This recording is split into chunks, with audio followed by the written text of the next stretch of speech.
안녕하세요. 우선미입니다. 운영체제 3주차 수업을 시작하겠습니다. 이번 시간에는 교재 2장 부분의 앞부분을 수업을 할 건데요.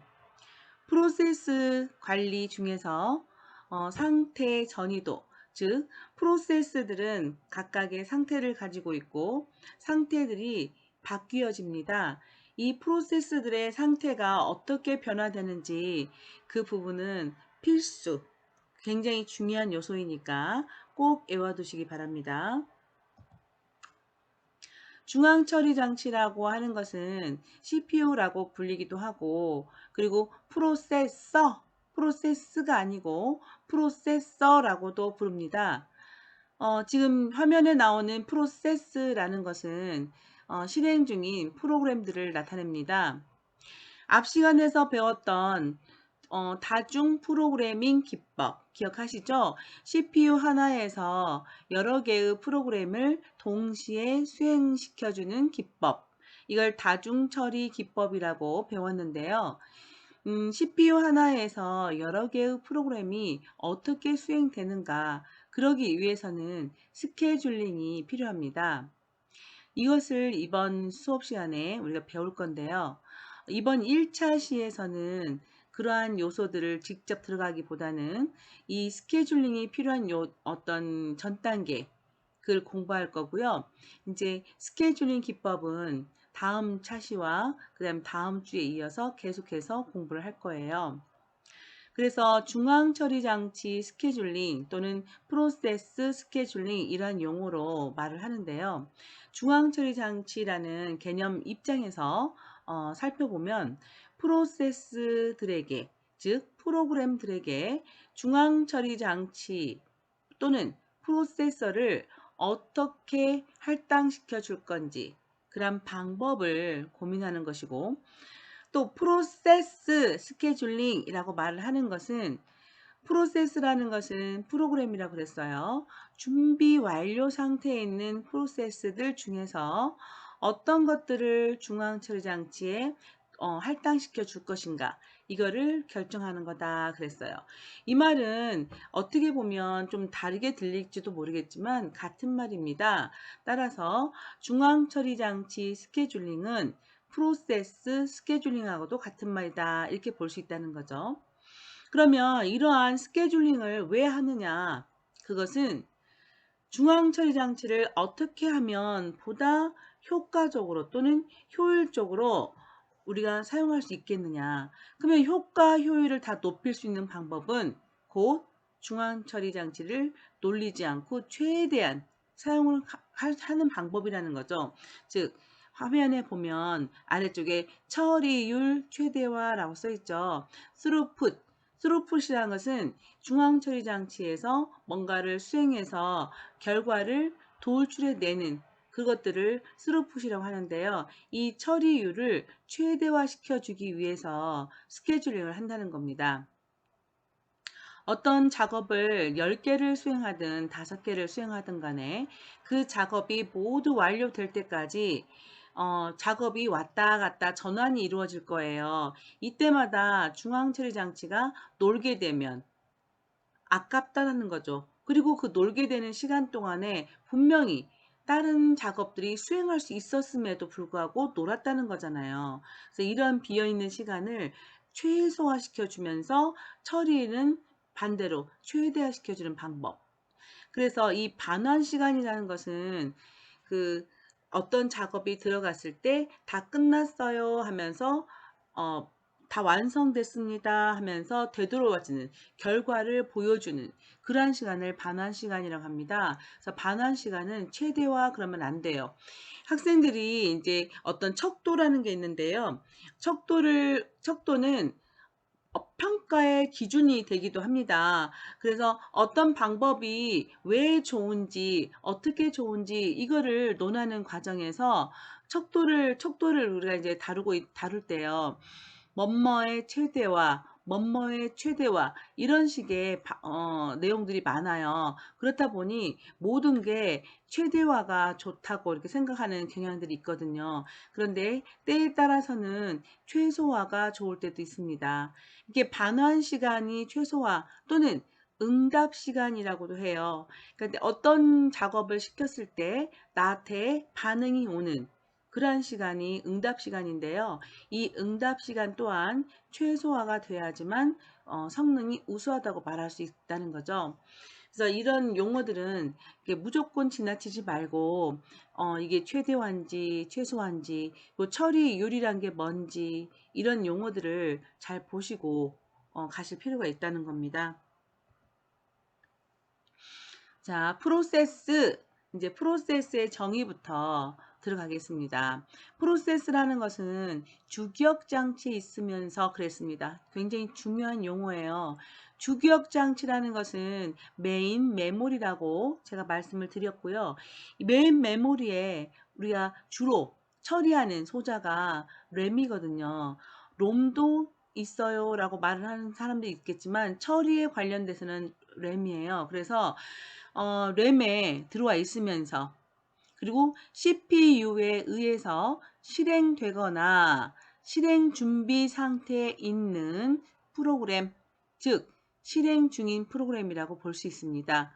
그래서 프로세스라고 말할 수 있는 것들이 이러한 것들을 프로세스라고 할 수 있다 이렇게 적어놨는데요. 제가 빨간 글씨로 강조하는 부분이 있어요. 그거는 실행 중인 프로그램 거기에 빨간 글씨로 강조해 놨잖아요. 이게 곧 위에 상단에 써 있는 프로세스란 하고 있는 그 말을 한마디로 표현한 겁니다. 주기억 장치에 불러와져 있으면서 CPU에서 실행되거나 또는 인터럽트에 의해서 잠깐 준비 상태로 가기도 하고요. 이런 상태에 있는 것들을 프로세스라고 한다. 또는 PCB, 저희가 이제 프로세스에 컨트롤 블럭이라고 해서 프로세스의 제어 상태를 저장하고 있는 공간이 있습니다. 이것 또한 실행 중인 프로그램만 가질 수 있는 거거든요. 그래서 PCB라는 것은 실행 중인 프로그램만 가질 수 있기 때문에 PCB가 있다. 이 말은 곧 실행 중인 프로그램이다. 이 말이에요. 따라서 PCB를 가지고 있는 프로그램이다. 이거는 실행 중인 프로그램이다. 그 뜻이에요. 또한 프로그램 카운터를 지닌 프로그램. 이것도 실행 중인 프로그램이다. 이렇게 볼 수 있겠고요. 능동적 객체로서, 엔티티로서 순차적으로 수행하는 프로그램이다. 자, 이 네 번째만으로는 약간 약하지만 일단 제일 중요한 정의는 실행 중인 프로그램. 이거를 프로세스라고 보시면 되겠습니다. 자, 운영체제가 프로세스를 어떻게 관리를 할 것인가?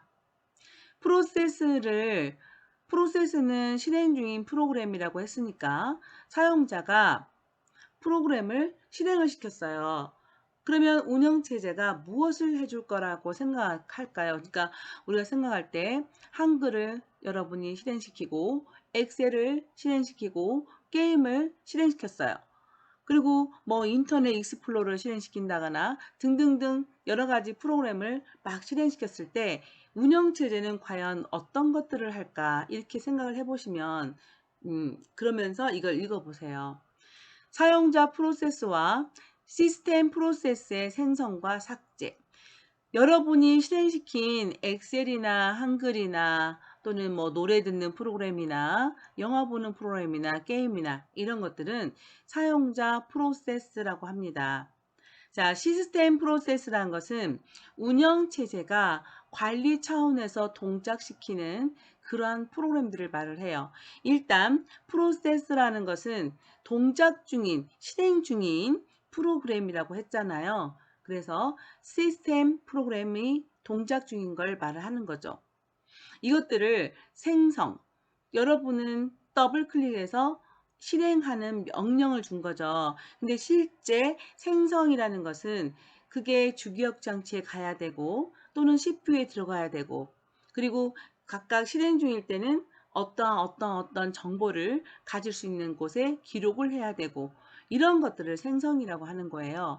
그리고 삭제될 때는 그 공간을 또 뭐 다른 프로세스가 쓸 수 있게 해준다거나 또는 그 생성됐던 프로세스가 가지고 있던 자원들을 이제 반납 처리를 해서 다른 그 프로세스가 사용할 수 있게 해준다거나 이런 것들이 삭제 관련된 것들이 되겠죠. 이러한 것들을 생성과 삭제를 관리하는 거라고 볼 수 있습니다. 또한 프로세스가 실행 중이라고 할 때, 즉 프로그램이 실행 중일 때 하나만 계속 실행 중인 게 아니라 여러 가지를 번갈아 가면서 실행을 해줘야 되겠죠. 그게 스케줄링이 필요한 이유기도 하고 다중 프로그래밍을 하는 이유기도 합니다만은 그러할 때는 일시 중지가 일어납니다. 완전한 중지가 아니라 완료가 아니잖아요. 잠깐 멈췄다가 다시 시작을 해주는 거죠. 그리고 또는 프린팅을 하느라고 잠시 멈춰져 있는 경우도 마찬가지로 일시 중지가 일어나고 다시 수행을 하는 거예요.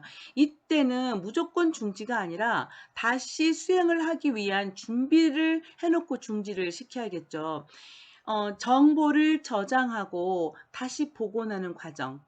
우리 인터럽트 때 배웠습니다. 그래서 이러한 것들도 운영체제가 해주고 그리고 여러 개의 프로그램을 실행시켰을 때 사용자가 다중 처리를 모르잖아요. 사용자는 이게 다중 처리가 일어나는구나 이렇게 하면서 실행시키지는 않거든요.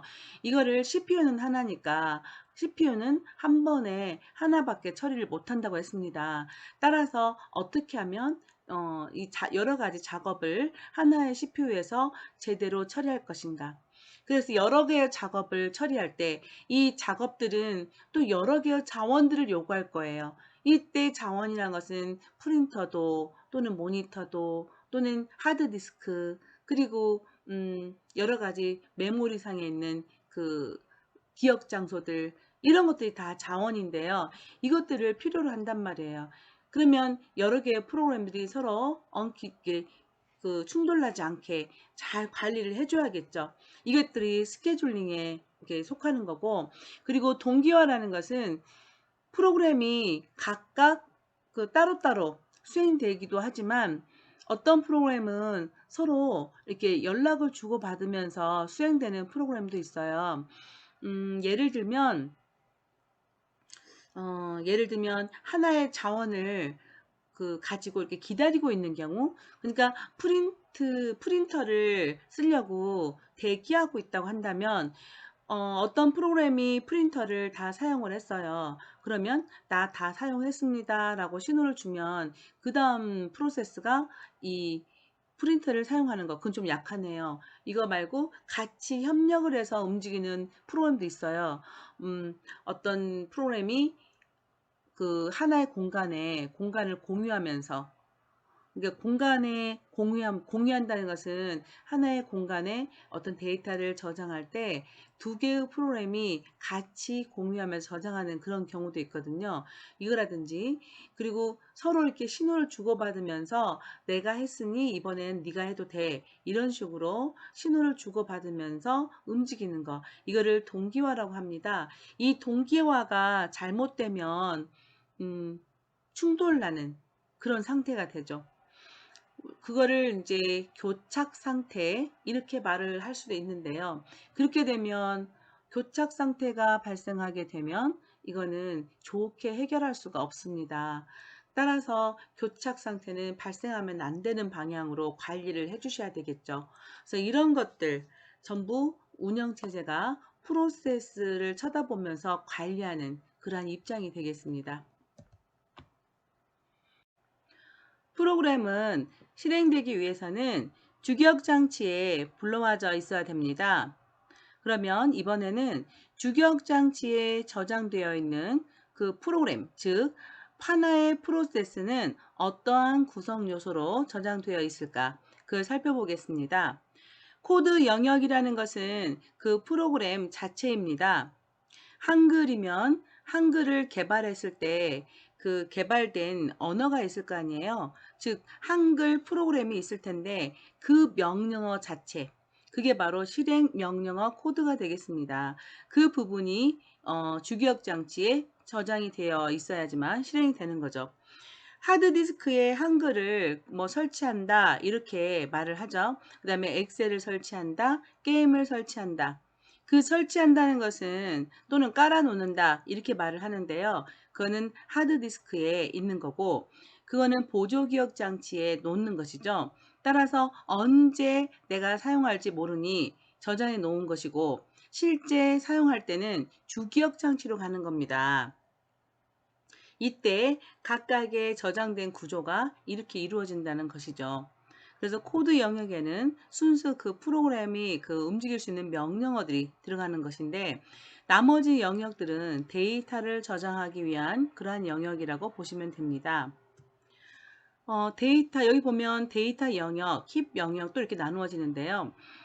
여러분은 이 부분에 전공하는 학생들이니까 C 언어나 자바나 뭐 이런 언어 또는 파이썬이나 이런 언어들로 프로그램을 하나씩은 만들어 봤을 거예요. 프로그램을 만들 때 함수란 것을 이용하죠. 함수라고 하기도 하고 뭐 프로시저라고 하기도 하고 또는 모듈이라고도 하는데요. 이러한 프로그램을 만들어서 덩어리를 만들면 호출을 하기도 하고 그 호출된 프로그램 안에서 또 다른 모듈을 호출하기도 하죠. 그러면 다시 복귀하기도 하고 이러한 정보들을 저장하고 있어야지만 그 프로그램들이 제대로 동작이 되겠죠.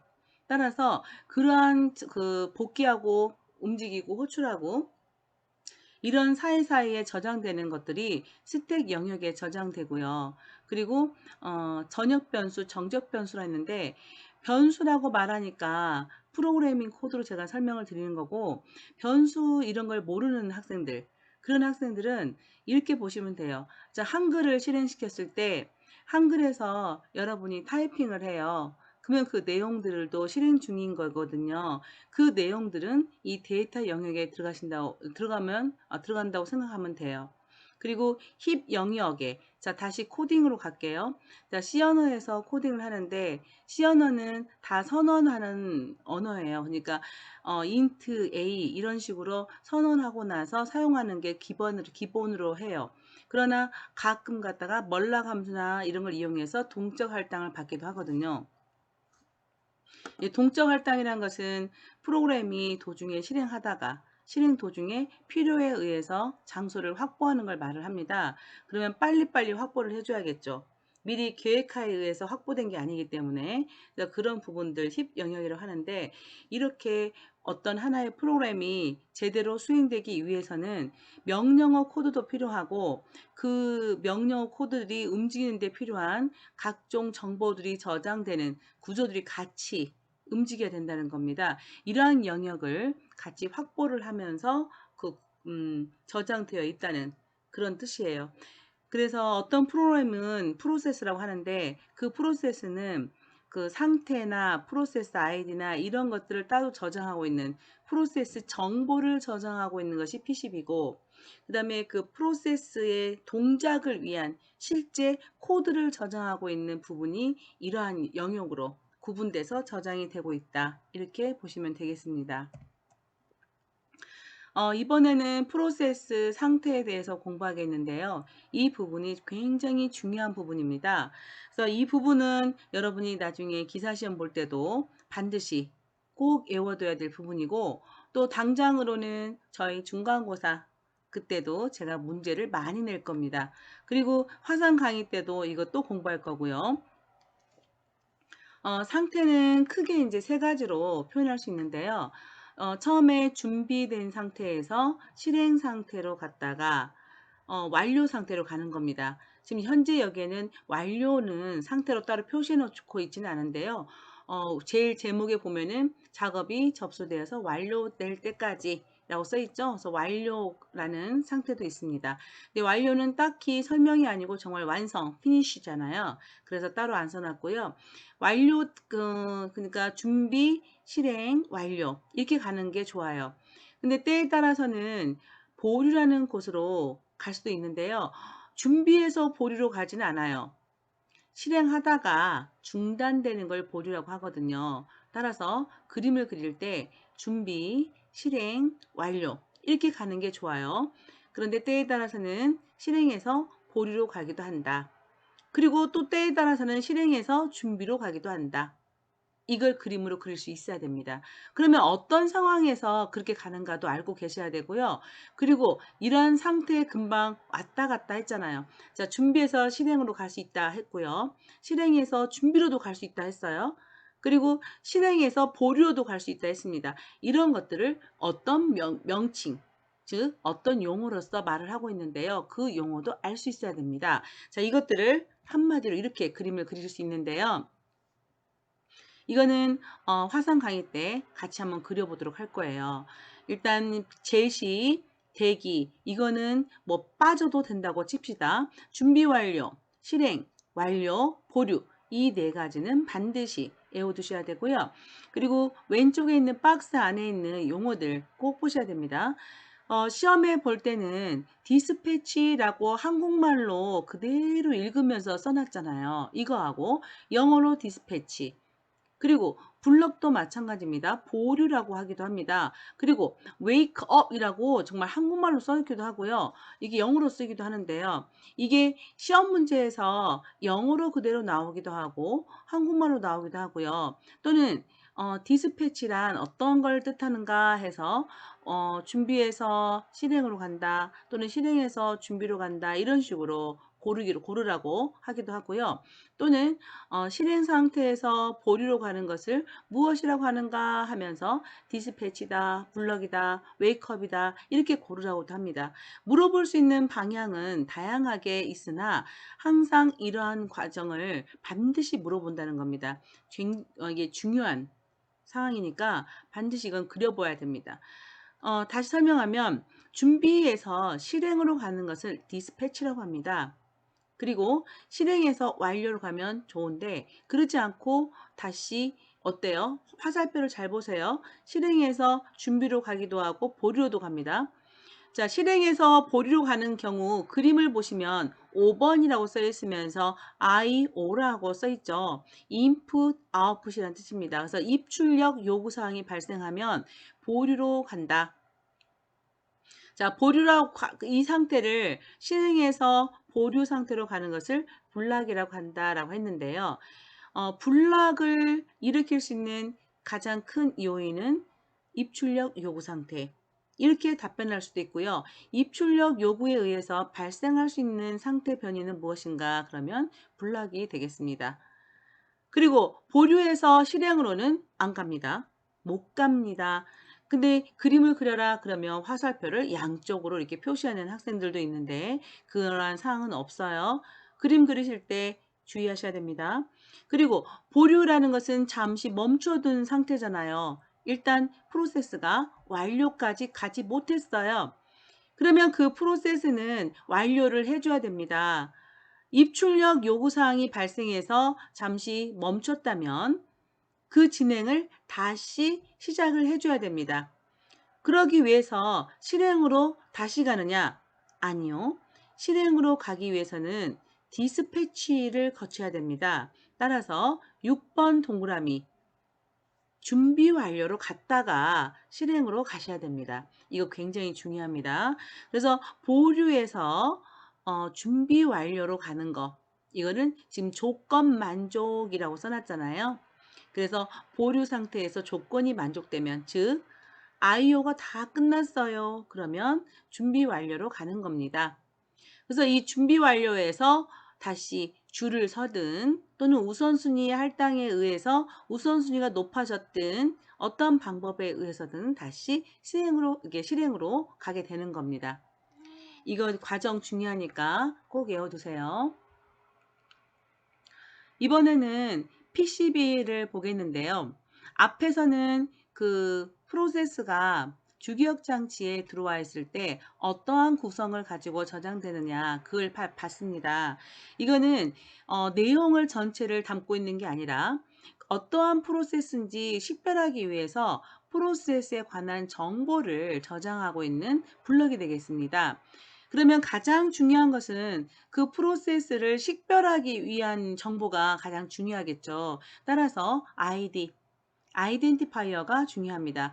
그래서 그거를 프로세스 번호로서 우리가 보통 구별을 합니다. 그래서 고유 이름이라고 지금 써놨는데 프로세스 번호가 되겠고, 그리고 우선순위가 있으면 우리가 프로세스 스케줄링 할 때 우선순위 스케줄링도 있거든요. 그래서 우선순위도 중요하고요. 그리고 프로세스가 상태 전이를 합니다. 그러면 어떤 프로세스는 어떤 상태에 있는가 이렇게 알고 있어야 되기 때문에 프로세스 상태도 저장하고 있어야 되겠습니다. 등등등 이러한 것들이 있는데 더 많이 땡땡땡이라고 그림에도 그려져 있죠. 근데 이런 요소보다도 가장 중요한 것들이 프로세스 번호, 프로그램 카운터. 왜? 프로세스의 정의에서부터가 프로그램 카운터를 가지고 있는 것이 프로세스다라고 했잖아요. 그래서 중요합니다. 그래서 이런 것들 꼭 보시고 제가 중간고사 시험 문제에서 PCB에 저장되어 있지 않는 것을 골라라 이거 낼 겁니다. 그러니까 이 그림에 있는 거라도 꼭 외워보세요. 프로세스 생성에서 지금 유닉스 운영체제에서 포크에 의해서 프로세스 생성하는 어떤 예제가 나오는데, 이거는 프로세스 생성은 이렇게 해서 만들어진다라고 이걸 외울 필요는 없고요. 유닉스 공부하실 때나 그때 보시고 아 이런 게 있구나 하고 넘어가겠습니다. 자, 이렇게 해서 1차 시 수업은 이걸로 종료를 하겠고요. 제가 이제 2차 시에서 프로세스 스케줄링을 본격적으로 알아보도록 하겠습니다. 고맙습니다.